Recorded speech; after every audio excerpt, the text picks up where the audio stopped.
చెప్తా. ఈరోజు ఎవరు అరిష్టం అనే కథ చెప్పుకుందామా? కృష్ణదేవరాయలు గారి రాజ్యంలో రామయ్య అనే ఒక అతను ఉండేవాడు. అతన్ని అందరూ బ్యాడ్ లక్ అని పిలిచేవాళ్ళు, అంటే అరిష్టం అని. అతన్ని ఎవరు చూసినా వాళ్ళకి బ్యాడ్ జరుగుతుందని, తిన్న ఆమం కింద పడిపోతుందనో, ఫుడ్ దొరకదనో అలా చెప్తూ ఉండేవాళ్ళు. ఇది విన్న కృష్ణదేవరాయలు గారు అసలు ఈ రామయ్య గురించి ఏంటా అని సైనికుల్ని పంపుతాడు ఎంక్వైరీ చేయమని. సైనికులు వెళ్ళి రామయ్యతో మీరు కృష్ణదేవరాయల్ని కలవండి అని పంపుతారు. ఆయన చెప్పగానే పక్క రోజు ఉదయమే కృష్ణదేవరాయల దగ్గరికి వెళ్తాడు. కృష్ణదేవరాయలు గారు నిద్ర లేయంగానే రామయ్యని చూస్తాడు. చూసి నేను ఇప్పుడే ఫ్రెష్ అప్ అయ్యి ఫుడ్ తినేసి వస్తాను, నీతో మాట్లాడాలి అంటాడు. ఆయన అలాగే వెళ్తాడు. ఫ్రెష్ అప్ అయ్యి ఫుడ్ తిందామని కూర్చుంటే పొట్టలో తిప్పుతుందమ్మా, వామిటింగ్ వస్తున్నట్టు ఉంటుంది. తినలేకపోతాడు. ఆలోచిస్తే ఈరోజు ఉదయం నేను రామయ్య మొహం చూశాను, అందుకే నాకు ఇలా జరిగింది అని సైనికుల్ని పిలిచి ముందు ఆ రామయ్యని కిల్ చేయండి, ఉరి తీయండి అంటాడు. ఆ మాట వినంగానే రామయ్య భయపడిపోతాడు. ఏం చేయాలో అర్థం కాదు.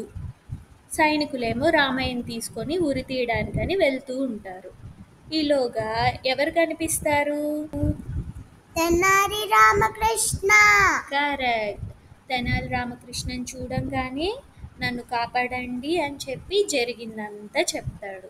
అంతా విన్న తెనాలి రామకృష్ణ రామయ్య చెవిలో ఒక మాట చెప్తాడు. అతను చెప్పినట్టుగానే చేద్దామని. ఈలోపు సైనికులు తీసుకెళ్తారా? తీసుకెళ్ళంగానే మీ చివరి కోరిక ఏంటి అని తెనాలి రామకృష్ణ ముందే చెప్తాడు. ఇలా అడుగుతారు అని. అన్నట్టుగానే సైనికులు మీ చివరి కోరిక ఏంటి అని అడుగుతారు రామయ్యని. రామయ్య అంటాడు, మన రాజ్యంలో ఉండే ప్రజలందరినీ ఈ సభకి రమ్మనండి అంటారు. ఎందుకు అంటే నేను కృష్ణదేవరాయలు గారి మొహం చూడబట్టే ఇప్పుడు చనిపోతున్నాను, ఈ మాట మన ప్రజలందరికీ తెలియాలి, నేను చెప్పాలి అంటారు. అంతే. ఈ మాట విన్న సైనికులు పరిగెత్తుకుంటూ కృష్ణదేవరాయల దగ్గరికి వెళ్ళి ఇలాగా రామయ్య మీ గురించి చెప్పాలంటున్నాడు, మీ మొహం చూస్తే అరిష్టమంట, చనిపోతారంట అంటున్నారు. అంటే అమ్మో ఇదేంటి నాకే చుట్టుకుంది, ఇలా కాదు, రామయ్యని వదిలిపెట్టండి, మన ఖజానాలో కొంత డబ్బు కూడా ఇవ్వండి అని చెప్తాడు. అలా రామయ్యని వదిలేస్తారు. రామయ్య తెనాలి రామకృష్ణ దగ్గరికి వెళ్ళి థ్యాంక్ యూ చెప్పి అతని తెలివితేటల్ని మెచ్చుకుంటాడు. నచ్చిందా కదా? నచ్చింది.